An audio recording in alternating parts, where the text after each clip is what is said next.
Hello guys, my self Rajneesh Jaiswal, founder of grace acting academy.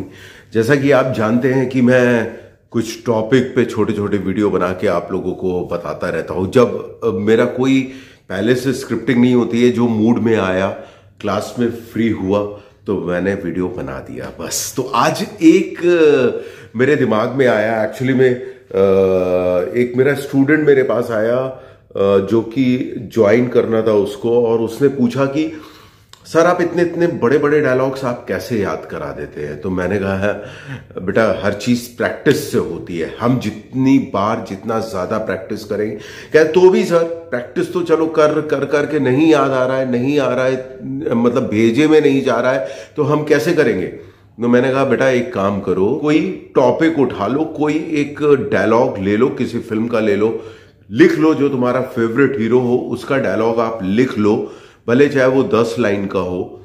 आप उसकी practice करो, सिर्फ उसकी प्रैक्टिस करो, वेरिएशन दो डायलॉग्स को। जैसे ईसीजी मशीन होती है, ऊपर नीचे होता है ना, वैसे डायलॉग्स को वेरिएशन दो, फ्लैट मत करो।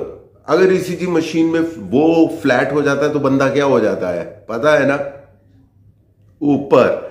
तो इसलिए उसको फ्लैट मत करो, उसको ऊपर नीचे करके करते रहो। और फिर उसके बाद अगर आपको ऑडिशन की स्क्रिप्ट आती है और ऑडिशन की स्क्रिप्ट आपको नहीं याद हो रही है, आपको समझ में नहीं आ रहा है कि मैं कैसे याद करूं, कोई बात नहीं, कूल, एकदम ठंडा दिमाग रखो। आजकल ऑडिशन ऑफिस में नहीं हो रहे हैं।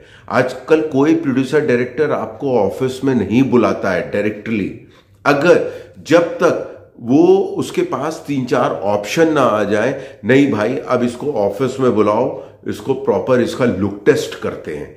तो वहां पर आपको 2-3 दिया जाता है डायलॉग्स जो आपको वहां पे परफॉर्म करना होता है, look test with clothes, makeup वगैरह सब करके। उसके बाद कोई कैरेक्टर फाइनल होता है।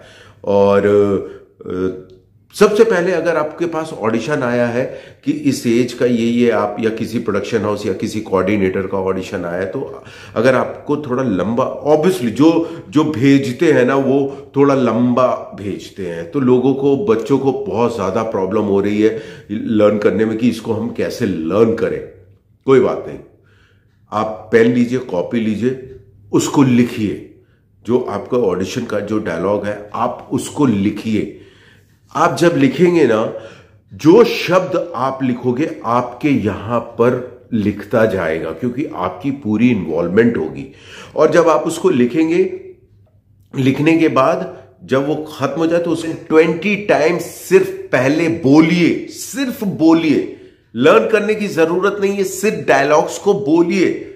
20 बार अगर आप डायलॉग्स को बोलेंगे तो वो अपने आप याद हो जाएगा। और जब एक बार याद हो जाए, यू कैन प्ले।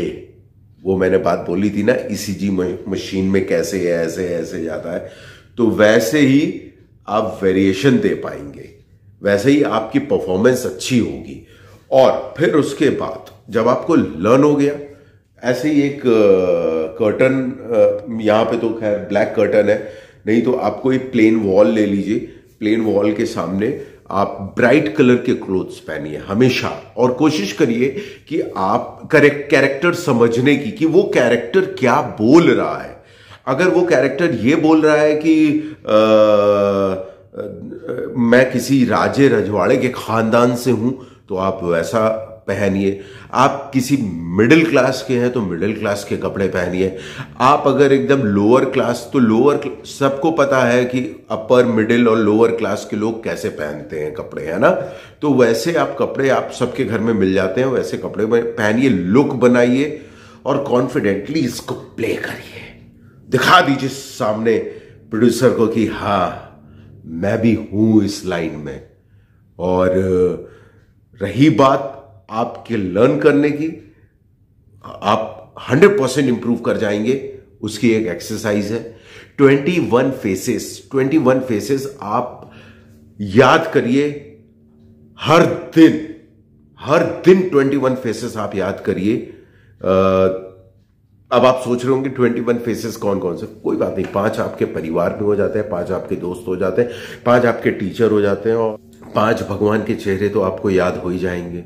और नहीं तो बहुत कोई दोस्त है यार, ले उठा लो यार, सबके पास अपने दोस्त यार हैं, दोस्त यारों के चेहरे उठा लो, याद हो जाएंगे। 21 फेसेस आप रोज याद करिए, आप देखिए आपकी मेमोरी पावर स्ट्रांग होती जाएगी, एकदम मेमोरी पावर स्ट्रांग हो जाएगी। अचानक 1 महीने के बाद आप देखोगे कि ये चमत्कार कैसे हो गया कि मैं सारे के सारे लाइंस याद कर रहा हूं। याददाश्त के लिए कोई टैबलेट नहीं बनी है, एक्टर को करना ही करना पड़ता है। लंबे लंबे डायलॉग्स याद करने पड़ते हैं। लंबे लंबे डायलॉग्स के लिए याद करने के लिए आप दूसरे एक्टर्स को देखिए, अमिताभ बच्चन को देखिए, नसीरुद्दीन शाह को देखिए, जो एक ही फ्लो पे बोलते चले जा रहे हैं। कोशिश करिए उनको देखने की, तो आप पाएंगे कि उनकी मेमोरी पावर बहुत अच्छी थी।